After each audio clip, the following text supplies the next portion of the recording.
Marcelo, muy buenas noches para vos, para todo el equipo y para toda la audiencia también. Bien, Norma, es un gusto tenerte aquí en un contexto muy particular del mundo, podría decirse, teniendo en cuenta que, bueno, llega agosto y si bien vamos a tener una Expo Rural, la vamos a tener de una manera distinta o no, pero primero vamos a empezar por parte para no mezclar los temas. En las últimas horas, después de una decisión del presidente que yo no sé si directamente expropiar, porque lo que hace es intervenir primeramente y después mandar al Congreso un proyecto de expropiación, que a prima facie uno se preocupa por el avasallamiento de la propiedad privada, pero lo cierto es que la empresa Vicentín, estamos hablando, no goza de toda la confianza como para seguir obteniendo préstamos, pero también es cierto que el gobierno con esta actitud las bolsas, ¿sí?, que son las que juegan a la timba financiera, las otras empresas empiezan a mirar con un poco de recelo qué pasará con la propiedad privada y empiezan a preocuparse, pero también hay otros sectores económicos que empiezan a preocuparse qué pasará con esa plata que tiene que volver al país y con esta empresa que no produce. Entonces, digo, es para poner blanco sobre negro, para aclarar un poquito qué es lo que se manifestó ayer, cuál es el pensamiento concreto de la ciudad rural. ¿Es un poco así lo que estoy detallando o es totalmente distinto a lo que yo pienso, Norma? Bien, es una problemática que tiene diferentes aristas, indudablemente. Cuando nosotros como sociedad rural hemos emitido el comunicado, no es precisamente ni con un sentido confrontativo, ni es tampoco con un sentido político, al contrario, tampoco es una defensa de quienes son dueños o de quienes forman parte de Vicentín. Nosotros como sociedad rural, incluso como CARFE, que nos identifica a nivel provincial, y CRA a nivel nacional, lo que tratamos de expresarle a la sociedad es nuestra profunda impotencia y total rechazo al avasallamiento de la propiedad privada, porque independientemente de todas las problemáticas que se derivan de lo que vos estuviste mencionando, hay una cuestión que no podemos dejar pasar de lado, no podemos mantenernos indiferentes, y es la cuestión que esta empresa está en un proceso concursal y está con un juez a cargo de la etapa actual del proceso. Entonces, lo que nosotros, por sobre todas las cosas, reclamamos es el respeto a la propiedad privada, y es la defensa de los derechos que nos corresponden, y es, por otra parte, exigir por sobre todas las cosas nuestra soberanía institucional y republicana. Es un proceso que lleva su tiempo y cada uno de los actores deben proceder tal como está establecido legalmente. Entonces, esto es directamente un atropello al Congreso, un atropello a la justicia, y eso es lo que exteriorizamos. Y eso también es lo que interpreta la gente que se ha unido a este rechazo a un avasallamiento tal. Por eso que hay tanta impotencia y al mismo tiempo una situación tan desagradable ante una actitud que es una actitud que por sobre todas las cosas tan impositiva, sorpresiva. Y otra cosa que creo sumamente importante, Marcelo, nosotros estamos con un país en crisis, donde estamos tratando de llegar al fin o ir cerrando esta pandemia de la manera más exitosa posible. Es donde dentro del sector productivo y de todos los sectores estamos tratando de armar estrategias, de pensar cómo sacar adelante una sociedad que está realmente resquebrajada financiera y económicamente, que necesitamos inversiones también, y actitudes como estas le quitan confiabilidad al país, y estamos, por sobre todas las cosas, rechazando lo que debe ser algo sumamente importante y para tener en cuenta. Me alegra, Norma, que vayas poniendo un poquito las cosas en su lugar, y me alegra que lo diga alguien de aquí, del interior, porque nos vemos a veces avasallados, por los medios de comunicación nacionales, que a veces tergiversan un poquito la cuestión y nos quieren hacer creer cosas que no son, y que acá lo que se decía, o lo que llega de Buenos Aires, parece ser que la ponen a la empresa Vicentín como una empresa líder, como la empresa modelo, que no lo es. Y lo que realmente ustedes estaban reflejando es otra cosa. Esperen, muchachos, hay un proceso judicial. Esto tiene que terminar. Cuando termine el proceso judicial, veamos, porque si no, cada proceso judicial que tenga una empresa, una fábrica, el Estado, sea del partido que fuere, que esté gobernando, interviene de esa manera, no se respeta, es decir, la propiedad privada, no hay seguridad jurídica en el país. Me parece bien que lo diga alguien que es... Claro, además, este es un proceso que lleva su tiempo, y si después la justicia tiene que proceder en otros aspectos, que proceda la justicia. O sea, nosotros exclusivamente, total y exclusivamente, lo que estamos es rechazando el avasallamiento a la propiedad privada. Eso es lo que, por sobre todas las cosas, lo desconocemos, y es lo que ha interpretado la sociedad. Vos fijate que tanto Reconquista como Avellaneda en un par de horas consiguieron una convocatoria del pueblo sumamente importante. ¿Pero por qué? Porque realmente hay un temor a que estas cosas sigan ocurriendo, y no es lo que nosotros soñamos como país, ni es lo que tampoco necesitamos en momentos como estos. Nosotros en momentos como estos, y lo que vos dijiste en un momento en tu parte de la presentación, necesitamos acordar por consenso y no por confrontación.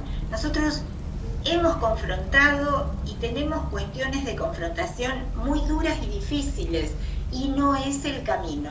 Entonces, tanto desde la Sociedad Rural de Rafaela como también desde la Confederación que nos integra, y a nivel nacional, tenemos una idea firme, una idea segura, una idea precisa, totalmente formada, un posicionamiento por parte del sector, que es el de consensuar, el de atender la coyuntura y el de sentarnos con quienes tienen posibilidades de decisión a diagramar acciones comunes que nos saquen de este pozo en el cual estamos, y que por otra parte no es reciente este problema, no es reciente. Nosotros venimos de muchísimos años con políticas que indudablemente no han sido las satisfactorias. La solución no es más presión impositiva tampoco. La solución es sentarnos a pensar de qué manera vamos a conseguir mayores inversiones y vamos a generar más trabajo genuino. Nosotros teníamos en el 70 un 8% de pobreza. El año pasado teníamos 43, me parece, de pobreza. ¿Cuánto tenemos hoy? Entonces, todas esas acciones aplicadas, ¿han sido las suficientes? ¿Han sido las adecuadas? Esa es la gran reflexión que hoy tenemos los dirigentes de instituciones, los políticos, los gobernantes, todos los comunicadores. Esa es la gran reflexión, y ese es el gran compromiso, que ese enorme porcentaje de pobreza que va increciendo, que lo tenemos como un enorme compromiso y responsabilidad, generemos acciones para ir cambiando esos porcentajes. Norma. que era antes. Perdón, Jonathan te está saludando. ¿Qué tal? Buenas noches. ¿Cómo estás, Jonathan? Norma, escuchaba atentamente lo que decías. A ver, digamos, la pregunta viene desde el lado también, desde el desconocimiento por ahí del funcionamiento, digamos, de la cuestión rural.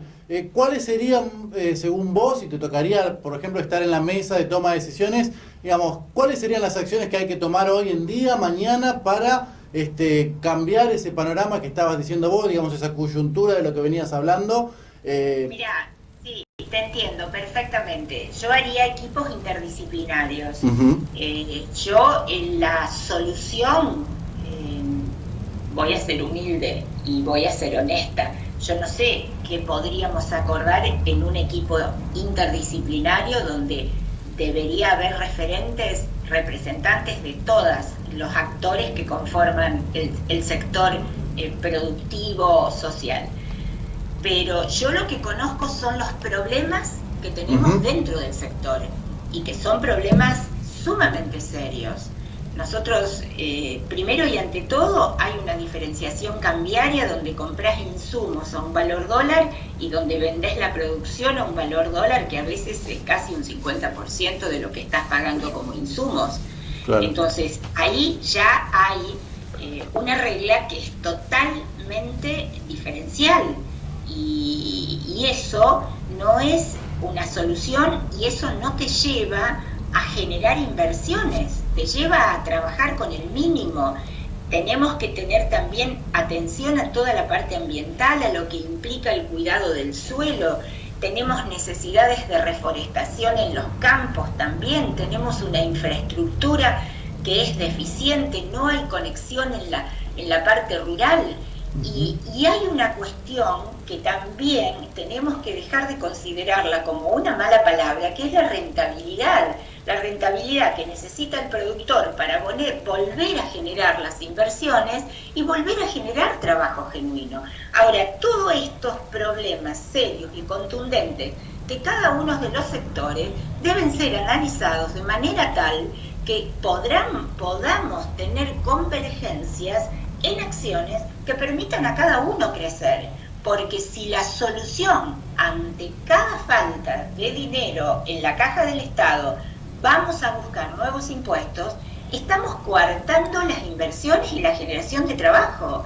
El campo, hoy el sector agropecuario, no es el sector ni oligarca, ni que suma dólares o que retiene granos, en absoluto. Cuando se habla de retención de granos en el Estado, se está hablando del productor, que está, el ahorro del productor son los granos, y en la medida que el productor va generando siembras, trabajo, pagos a los empleados, va usando de esos granos, de esa venta, para solventar los gastos. Una parte lo vende para todo lo que ha invertido para la producción, pero otra parte es lo que va teniendo como ahorro para ir pagando sus gastos como cualquier empresa. Entonces, también hay que tratar de conocer y entender cómo es el funcionamiento de lo cotidiano, digamos, de las acciones cotidianas que hacen a la producción. El generar más impuestos nunca es la solución. Aparte hay casos en que tenemos impuestos más impuestos. O sea, el caso del inmobiliario, que haya ahora una propuesta de un legislador. Sí, de Leandro Busato. Sí. Exacto. Hay una revisión del impuesto inmobiliario que ha sido resuelta con una mayor presión con los que tienen más de determinadas hectáreas, que se vuelve a proponer acá, es impuesto más impuesto. Entonces, ¿cómo? Si vos estás vendiendo tu producción a un 50-60% de lo que tenés que pagar los insumos y por otro lado te están poniendo cada 2 o 3 años mayores presiones impositivas, tenés que sacar animales del campo, granos del campo, la leche del campo, llueven 20 milímetros y no te podés mover, no hay caminos. Entonces, a ver, ¿a dónde vamos? ¿A un país naciente, a un país creciente, a un país floreciente, o nos estamos cada vez empantanando más? Norma. Esa es la discusión. Yo te estoy hablando por mi sector. Claro, obviamente. sí. Por eso te digo, no tengo la solución. Creo que hay personas y nuestra estructura social está conformada de manera tal que hay referentes en cada uno de los rubros, de los aspectos y de los estamentos. El tema es aprender a reflexionar y trabajar en equipo realmente por las cosas que nos demandan presencia e involucrarnos. Norma, Julio, Armando te saluda. A todos, ¿qué tal? ¿Cómo va?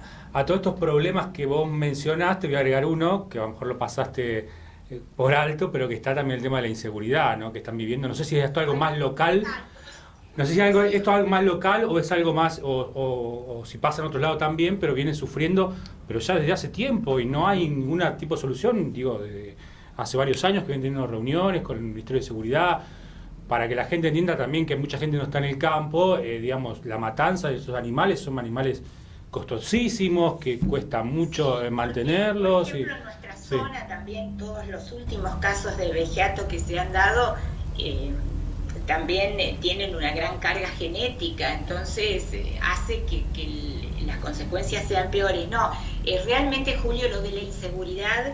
Y a las viviendas rurales también. Por supuesto, tenés razón, pero como de pronto son tantas las problemáticas, a veces alguna va quedando, ¿no? Pero no es que no la conseguiremos. Nosotros hoy justamente tuvimos nuevamente una reunión importante, vamos a seguir, pero vamos a ir cambiando las dinámicas y los formatos de nuestras reuniones, tratando de ir buscando una alternativa que nos permita convocar la suficiente cantidad de actores como para tomar decisiones que traigan resultados positivos. Y en este caso de seguridad específicamente, ¿cómo se puede abordar? Digo, en algún momento se hablaba de generar los Pumas. Desde CARFE hay un mapa del delito rural que hace 3 años más o menos que se comenzó a diagramar, que es sumamente importante y donde también ahora estamos muy ocupados en ver realmente que los productores hagan sus denuncias. Tienen que hacer sus denuncias con el RUP, que es el registro como productores, con el cual ellos desempeñan, que se tienen para desempeñar las funciones, y está realizado este mapa del delito rural juntamente con producción y con seguridad de la provincia.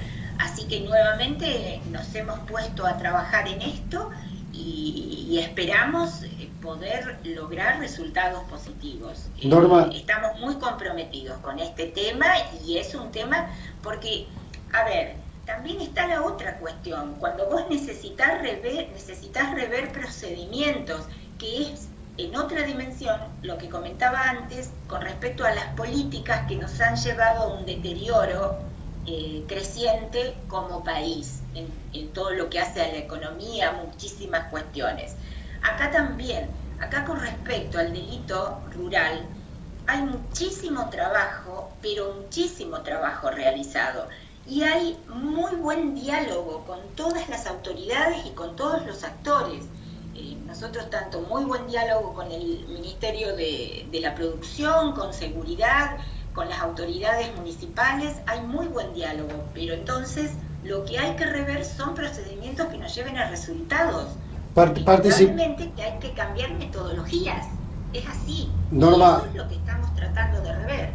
¿Participó de la reunión del Consejo Consultivo en que presentaron al nuevo jefe de la Unidad Regional Quinta y pudo exponerle la situación? Sí, presenté también mi inquietud en cuanto a este tema de seguridad. Y bueno, quedamos comprometidos para reunirnos, para seguir trabajando y de acuerdo al criterio y a la mirada que termino de contarles, ¿no? No queremos entretenerla mucho más porque sabemos que en minutos entra a otra videoconferencia, últimamente está a full lo que se dice, pero bueno, finalmente vamos a tener Expo de una manera distinta y me imagino que estarán trabajando contra reloj.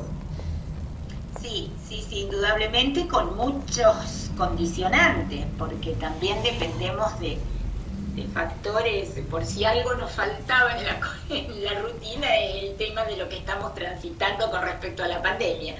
Pero bueno, estamos trabajando, la fecha es octubre, la fecha que nosotros habíamos seleccionado está agroactiva, determinada, así que, pero en el mes de octubre la vamos a realizar y bueno, estamos trabajando mucho al respecto y ya con varias cosas definidas, varias acciones definidas, pero fundamentalmente lo que a mí me interesa transmitir en cuanto a la Expo, que no pensemos en la Expo convencional, en la Expo de agosto. Primero, que hacerla en agosto no es lo mismo que hacerla en octubre. Claro. Hay todo un contexto en cuanto a clima que nada que ver, ¿no es cierto? Y sí, por sí. otra parte, bueno, no va a ser el formato de la Expo de agosto. Nosotros, con los condicionamientos que tenemos hoy en cuanto a la pandemia y por ser la nuestra una actividad esencial que venimos trabajando desde la hora cero de la pandemia, hoy estaríamos en condiciones de llevar animales, de mantener con todos los protocolos que estamos usando, poder hacer un trabajo de demostración, de exposición.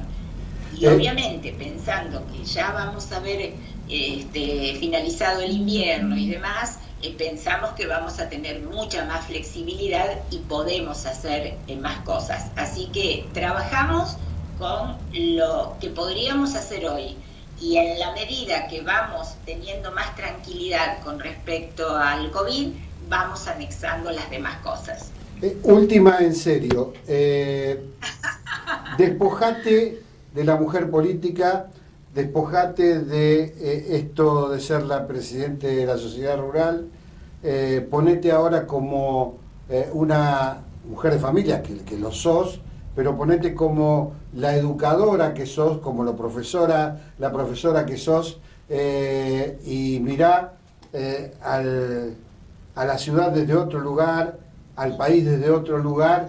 ¿Crees que esta pandemia, crees que cuando todo esto cambie, y apelo a tu poder de síntesis que lo tenés como educadora, puede traer aparejado algún cambio en los argentinos, o cuando todo retorne, si este virus se haya retirado del mundo, los argentinos seguiremos siendo tal cual fuimos siempre? Mira, magia no vamos a tener, indudable. Vos apelás a mi rol de educadora, que forma parte de mi vida y lo llevo en el alma. Te voy a decir una cuestión, todo es una cuestión fundamental. Todo esto depende de nosotros, depende en la medida que cada uno, vuelvo a repetir lo de una parte de la charla, en la medida que cada uno de los que tenemos convicciones y entendemos la gravedad del problema y la necesidad de comprometernos responsablemente, vamos a cambiar. Si no, no vamos a cambiar. Si seguimos con los egoísmos, cada uno querer cada uno querer tratar que se realice lo que desea uno sin mirar al de al lado, eso va a ser muy difícil. Pero en la medida que las ideologías políticas mínimamente coincidan en grandes líneas de acción del Estado, ahí vamos a cambiar. Porque a veces hay que desprenderse de ciertas individualidades, hay que desprenderse de ciertos animismos y de ciertos egoísmos también. Y hay que tener una mirada más puesta, orientada hacia lo que implica el bien común, ¿no? Norma, muchísimas gracias, muy atenta por este contacto, y bueno, que la pases muy bien. Un abrazo grande para todos. Chao, buenas noches. Chao, buenas noches.